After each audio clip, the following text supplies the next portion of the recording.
তো জনরোষে আক্রান্ত হচ্ছেন একের পর এক তৃণমূলের শীর্ষস্তরের নেতারা। প্রথমে হাইকোর্টে মমতা বন্দ্যোপাধ্যায়কে দেখে চোর চোর স্লোগান, তারপর সোনারপুরে অভিষেক বন্দ্যোপাধ্যায়কে ঘিরে জনরোষ, ছোড়া হলো পচা ডিম আর জুতো। আর এই ঘটনাকে কেন্দ্র করে হাসপাতাল থেকে হাসপাতাল ঘুরে নিজেকে অসুস্থ প্রমাণ করার মরিয়া চেষ্টা করে গেলেন অভিষেক বন্দ্যোপাধ্যায়। কিন্তু এসবই কিন্তু নাটকের একটা অংশ, আর সবই নাকি পূর্ব পরিকল্পিত। আর শনিতে সোনারপুরে এই অভিষেকের নাটক যদি প্রথম পর্ব হয়, তাহলে রবিতে চণ্ডীপুরে কল্যাণ বন্দ্যোপাধ্যায় নাকি সেই নাটকের দ্বিতীয় পর্ব। আর নাটকের নাম কি জানেন? নাটকের নাম নাকি ও ভাই মারো মুঝে। ও ভাই মারো মুঝে, মারো মারো মুঝে, মারো মারো। কিন্তু প্রশ্ন হচ্ছে, সত্যিই কি নিজেরাই নিজেদের মার খাওয়াচ্ছেন তৃণমূলের সাংসদরা? তবে কি জনতায় ভরসা হারিয়ে সিম্প্যাথি তৈরির চেষ্টা, ভোটে হেরে হাওয়ায় ভেসে থাকার চেষ্টা তৃণমূলের নেতাদের? অভিষেক বন্দ্যোপাধ্যায়ের হাসপাতালে ভর্তি হওয়ার মরিয়া চেষ্টার পেছনে রয়েছে অন্য সমীকরণ। তবে কি গ্রেপ্তারি এড়াতে হাসপাতালে ভর্তির পুরনো কৌশল? কল্যাণের চোখের জল কি কুমিরের অশ্রু? তৃণমূলীদের এই নাটকে কি আদৌ মন ভিজবে আম জনতার? নাটকের ক্লাইম্যাক্স কি অন্য কথা বলছে? শেষ পর্যন্ত গ্রেপ্তারিতেই হবে নাটকের জবনিকা পতন?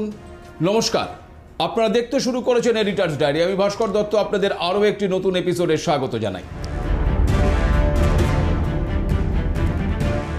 তৃণমূল কংগ্রেস যে কালচার তৈরি করেছিল, এখন সেই কালচারে ভুক্তভোগী নিজেরাই। একথা আমরা বলছি না। সোনারপুরে অভিষেক বন্দ্যোপাধ্যায়ের ওপর জনরোষ আছড়ে পড়ার পর ঠিক এমনই মন্তব্য করেছেন বর্ষীয়ান কংগ্রেস নেতা অধীর রঞ্জন চৌধুরী। তার মতে, বাংলার রাজনৈতিক হিংসার এই ধারা অত্যন্ত পুরনো। সাপুরের মৃত্যু যেমন সাপের কামড়েই হয়, ঠিক তেমনি তৃণমূলের তৈরি করা হিংসার পরিবেশ আজ তাদের নেতাদের দিকেই ঘুরে আসছে। কথাটা বোধহয় খুব একটা ভুল বলেননি অধীরবাবু। আপনাদের শনিবারের এপিসোডেই কিন্তু বিস্তারিত জানিয়েছিলাম কিভাবে সোনারপুরে জনরোষের সম্মুখীন হয়েছেন তৃণমূলের সর্বভারতীয় সাধারণ সম্পাদক অভিষেক বন্দ্যোপাধ্যায়। যদিও এই সর্বভারতীয় কথাটি শুনে এখন আবার অনেকে রেগে টেগে যাচ্ছেন আপনারা সিএনএর পর্দায় কিভাবে ওই অভিষেক বন্দ্যোপাধ্যায়কে নিশানা করে পচা ডিম এবং জুতো ছোড়া হয়েছে তাও দেখেছেন। বিরোধীরা বলছেন 4 তারিখ বাংলায় ডিজে বাজানোর কথা বলেছিলেন অভিষেক, আর জনতা জনার্দন নাকি বুঝে গেছে ডি ফর ডিম আর জে ফর জুতো। সে যাই হোক, এই ডিম আর জুতোর আঘাতে হেলমেট পরেও নাকি ভীষণ আহত হয়েছেন ডায়মন্ড হারবারের সাংসদ। যে কারণে ওই সোনারপুরে নিহত তৃণমূল কর্মী সঞ্জু কর্মকারের বাড়িতে গিয়ে তার মাকে এক ঢোক জল খাওয়ানোর জন্য সে কি আকুলি বিকুলি, ভাবুন কতটা আহত অভিষেক বন্দ্যোপাধ্যায়। এই ছবি তার প্রমাণ দিচ্ছে। এমনকি আমজনতার ছোড়া সেই ডিম জুতোর আঘাত এতটাই তীব্র ছিল যে শহরের কোনো হাসপাতালেই নাকি ভর্তি নিল না ওই অভিষেক বন্দ্যোপাধ্যায়কে। শত চেষ্টা করেও শনিবার শহরের কোনো হাসপাতালে ভর্তি করাতে পারেননি প্রাক্তন মুখ্যমন্ত্রী মমতা বন্দ্যোপাধ্যায় ওই অভিষেক বন্দ্যোপাধ্যায়কে। তাকে প্রথমে নিয়ে যাওয়া হয়েছিল বাইপাসের ধারে একটি বেসরকারি হাসপাতালে। সেখানে সরাসরি আইটিইউতে নিয়ে গিয়ে প্রায় 2 ঘন্টা পর্যবেক্ষণে রাখা হয় তাকে, এবং চিকিৎসকরা তার এক্স-রে এবং স্ক্যান করানোর পরামর্শও দেন। প্রাথমিক পরীক্ষার পর চিকিৎসকরা জানিয়ে দেন যে অভিষেক বন্দ্যোপাধ্যায়ের মুখ, ঘাড় এবং বুকে কিছু বাহ্যিক আঘাত রয়েছে মাত্র, তবে কোনো ফ্র্যাকচার বা আভ্যন্তরীণ রক্তক্ষরণের মতন কোনো গুরুতর সমস্যা নেই। তাই তাকে হাসপাতালে ভর্তি রাখারও কোনো প্রয়োজন নেই, তাই তিনি বাড়িতে ফিরে যেতে পারেন। কিন্তু হাসপাতালে ভর্তি যে হতেই হবে, না হলে তো মান থাকছে না, পরিকল্পনাও হয়তো সফল হবে না। ফলে আসরে নামেন খোদ তৃণমূল সুপ্রিমো মমতা বন্দ্যোপাধ্যায়। চিকিৎসকরা অভিষেককে ছেড়ে দিতে চাইলে মমতা বন্দ্যোপাধ্যায় ক্ষুব্ধ হন এবং তাকে ভর্তি নেবার জন্য রীতিমতো জোর করতে থাকেন।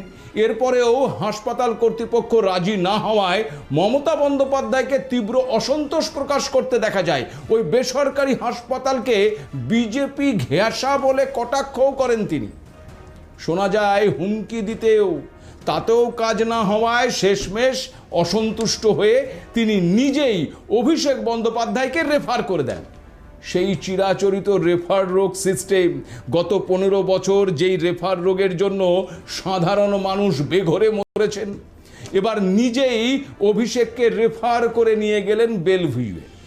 কিন্তু রোগীর যদি রাজার অসুখ হয় তবে ডাক্তারদের পরিভাষা তো আর বদলাবে না। বেলভিউয়ের চিকিৎসকরাও ওই অভিষেকের শারীরিক পরিস্থিতি পুনর্মূল্যায়ন করে পরিষ্কার জানিয়ে দেন, অভিষেকের বুকে সামান্য কালশিটে ছাড়া আর কোনো গুরুতর চোটের লক্ষণ নেই, তিনি সম্পূর্ণ সজ্ঞানে রয়েছেন এবং কথা বলছেন, তাই ভর্তির কোনো প্রয়োজন নেই। তবে সতর্কতামূলক পদক্ষেপ হিসেবে তাকে স্যালাইন এবং গ্যাসের ইঞ্জেকশনও দেওয়া হয়। ব্যাস, এতেই কিন্তু আগুনে ঘি পড়ে যায়, মাননীয়ার ক্ষোভ চরম সীমায় পৌঁছে যায়। হাসপাতালের সিওর দিকে রীতিমতো আঙুল উঁচিয়ে সরাসরি ক্ষোভ উগরে দিতে দেখা গেছে মমতা বন্দ্যোপাধ্যায়কে। এমনকি ওই হাসপাতালের লাইসেন্স বাতিল করে দেওয়ার হুমকিও পর্যন্ত নাকি তিনি দিয়েছেন। অথচ হাসপাতালের এই প্রেসক্রিপশনটা দেখুন, যেখানে সাফ লেখা রয়েছে, patient came to the hospital and got checked. There is no serious physical sign of injury except bruises on the chest. Patient is talking, is fully conscious oriented. Hence, he does not require any admission. As a precautionary measure, following medicine have already been given to him: normal saline, Ringer's, lactate, pan 40 মানে গ্যাসের ওষুধ, আর ইমিসেস্ট যেটি সাধারণত বমি হলে কিংবা বমি বমি ভাব হলে দেওয়া হয়।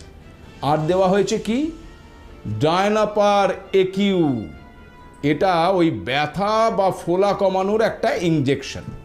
এখান থেকেই বুঝতে পারছেন যে তাহলে এই চোট কতটা গুরুতর, কতটা অসুস্থ হয়ে ওই হাসপাতালে ভর্তি হতে চাইছিলেন এই ভাইপো। কিন্তু হাসপাতালে তো ভাইপোকে ভর্তি করতেই হবে। কিন্তু কেন অসুস্থ বা গুরুতর আক্রান্ত না হওয়ার পরেও ওই হাসপাতালে ভর্তির জন্য এত তাড়াহুড়ো?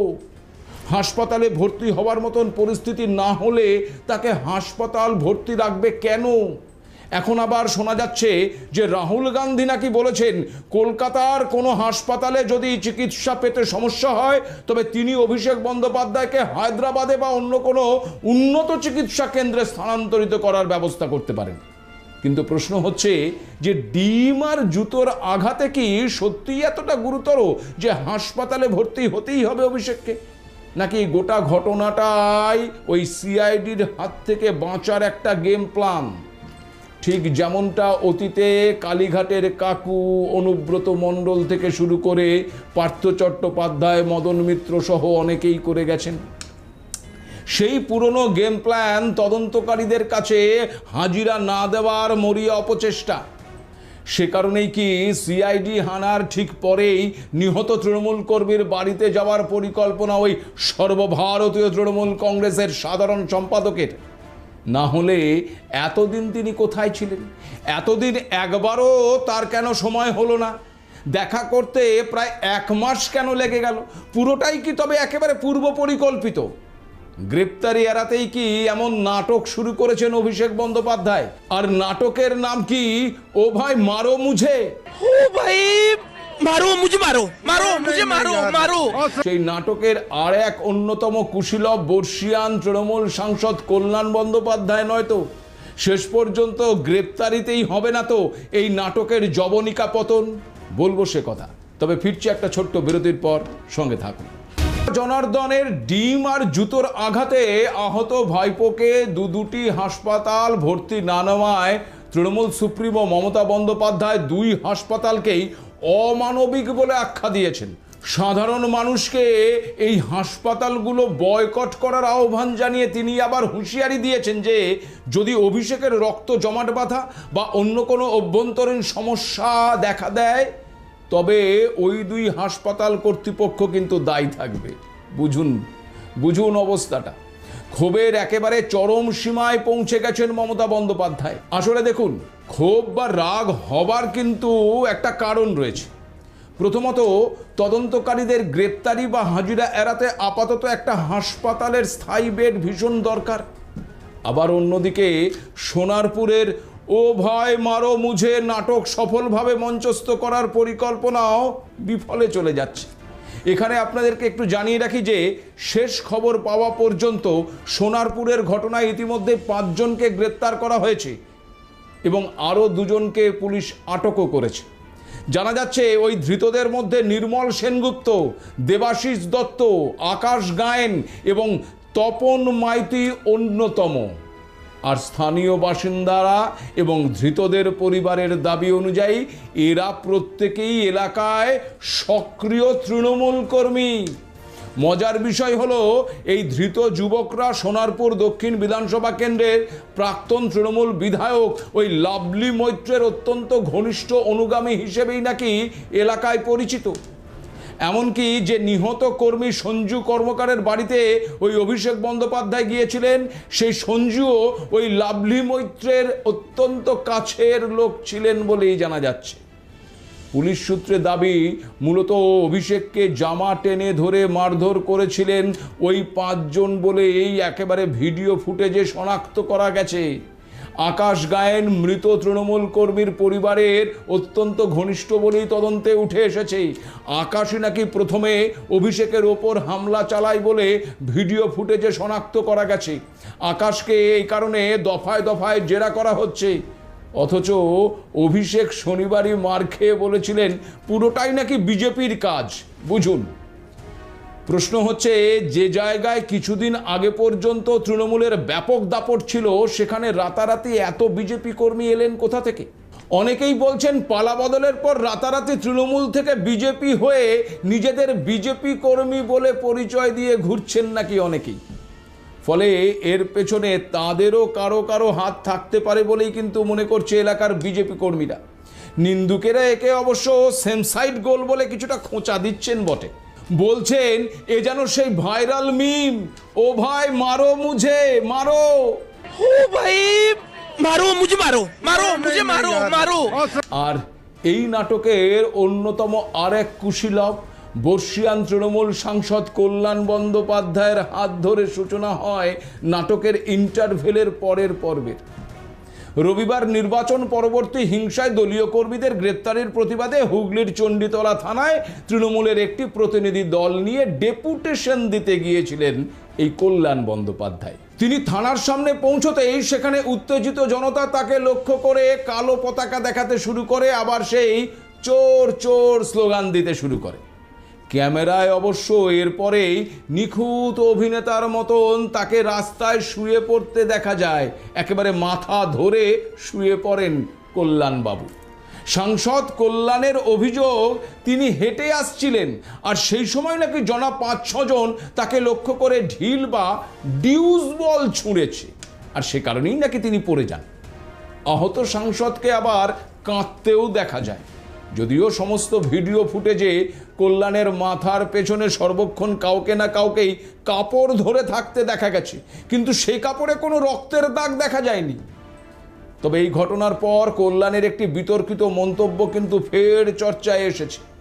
গত বছর অক্টোবর মাসেই শ্রীরামপুরের একটি রাজনৈতিক সভা থেকে এই কল্যাণ বন্দ্যোপাধ্যায় বিজেপির সুকান্ত মজুমদারকে আক্রমণ করে বলেছিলেন, আয় শ্রীরামপুরে, তারপর তুই ঘরে ফিরিস কিভাবে দেখব, তোর বাড়ির লোক তোকে আর খুঁজে পাবে না। সুকান্ত মজুমদার তখন বিজেপির রাজ্য সভাপতি হিসেবে তৃণমূলের দুর্নীতির বিরুদ্ধে সুর চড়াচ্ছিলেন। তার প্রেক্ষিতে কল্যাণ বন্দ্যোপাধ্যায় এই চরম আক্রমণাত্মক ভাষা ব্যবহার করেছিলেন, জানিয়ে সে সময়তেও রাজ্য রাজনীতিতে তীব্র বিতর্ক তৈরি হয়েছিল। আর এখন যখন একের পর এক তৃণমূল নেতা পুরনো এই মামলাগুলোর কারণে গ্রেপ্তার হচ্ছে, ঠিক তখন কি কল্যাণ বন্দ্যোপাধ্যায়ের পেটে গুড়গুড় গুড়গুড় করছে? কল্যাণ বন্দ্যোপাধ্যায় একসময় এই শ্রীরামপুর থেকে বিরোধী নেতাকে যেভাবে হুমকি দিতেন, সেই শ্রীরামপুরের মাটিতেই আজ তাকে হেনস্থার সম্মুখীন হতে হচ্ছে। নিন্দুকেরা বলছেন কর্মা রিটার্নস। আবার দিন দুয়েক আগে কলকাতা পুরসভার পদ থেকে দলের মুখপাত্র অরূপ চক্রবর্তীর ইস্তফার জন্য অভিষেককেই দায়ী করেছেন তিনি। সেই সঙ্গে সদ্য দলের সমস্ত পদ থেকে ইস্তফা দেওয়া নেত্রী কাকলি ঘোষ দস্তিদারকেও কটাক্ষ করেছেন এই কল্যাণ বন্দ্যোপাধ্যায়। তৃণমূলের পরামর্শদাতা সংস্থা ওই আইপ্যাককেও ফের নিশানা করেছেন এই কল্যাণ। ফলে একদিকে তৃণমূলের অস্তিত্বই এখন সংকটে, তা কিন্তু পরিষ্কার। আর সেটা বুঝতে পেরেই কি এই ও ভাই মুঝে মারো এই নাটক মঞ্চস্থ করে তাদের বঙ্গ রাজনীতিতে আবার প্রাসঙ্গিক হয়ে ওঠার চেষ্টা করছে। জনতার ভরসা হারিয়ে সিম্প্যাথি তৈরির চেষ্টা, ভোটে হেরে হাওয়ায় ভেসে থাকার চেষ্টা করছে তৃণমূলের নেতারা। আসলে বাংলার রাজনীতিতে এখন দায় এড়ানোর এক অদ্ভুত সংস্কৃতি গড়ে উঠেছে। শাসক বদলেছে, কিন্তু রাজনীতির নাটকের ধরনটা কিন্তু বদলায়নি। অভিষেক বন্দ্যোপাধ্যায়ের ওপর হামলার ঘটনাকে কেন্দ্র করে যে বয়ান তৈরি করার চেষ্টা হচ্ছে তা কিন্তু ওই বাস্তবের সামনে একেবারে টিকতে পারছে না। গ্রেপ্তার হওয়া ব্যক্তিদের পরিচয় স্পষ্ট করে দিচ্ছে যে এই সংঘাত বাইরের নয় বরং ভেতরের। অথচ দায় চাপানোর সহজ রাস্তা হিসেবে বারবার বিজেপির নাম উচ্চারিত হচ্ছে তৃণমূলের কণ্ঠে। কিন্তু তৃণমূল ভুলে গেছে যে ঘরের ভাঙন ঢাকতে বাইরের শত্রুর গল্প আর টিকবে না। দেখুন না, অভিষেক বন্দ্যোপাধ্যায় মার খেয়েছে বলে দলের বিধায়কদের কালীঘাটে বৈঠকে ডেকেছিলেন মমতা বন্দ্যোপাধ্যায়, কিন্তু কি অবস্থা দেখুন। 80 জনের মধ্যে নাকি মাত্র 16 জন উপস্থিত হয়েছিলেন। রেগে মেগে নাকি নেত্রী নিজেই আর বৈঠকে যোগ দেননি, ভেস্তে গেছে বৈঠক। তবে কি দলের বিধায়করাও বুঝতে পারছে অভিষেক বন্দ্যোপাধ্যায় কিংবা কল্যাণ বন্দ্যোপাধ্যায়ের আচরণ তাদের অবস্থানকেই আরো জটিল করে তুলছে? 15 বছরে যা হয়েছে তাতে ক্ষোভে ফুঁসছে জনতা, আর সেই জনতার ক্ষোভের মুখে একজন সাংসদের ভূমিকা হওয়া উচিত সংযমী এবং জবাবদিহির মাধ্যমে। কিন্তু সেখানে হুমকি, পাল্টা হুঁশিয়ারি এবং এই অতি নাটকীয়তা প্রশ্নের মুখে ফেলে দিচ্ছে না তো গোটা তৃণমূল দলটাকেই? তৃণমূলীদের এই নাটকে কি আদৌ মন ভিজবে আম জনতার? নাটকের ক্লাইম্যাক্স কি অন্য কথা বলছে? নাটকের ক্লাইম্যাক্সে কি এন্ট্রি নেবে সিআইডি? আর এই টানটান উত্তেজনার নাটকের জবনিকা পতন হবে ওই অভিষেকের গ্রেপ্তারি দিয়েই? আশঙ্কা কিন্তু থাকছেই। আজ এ পর্যন্তই। নমস্কার।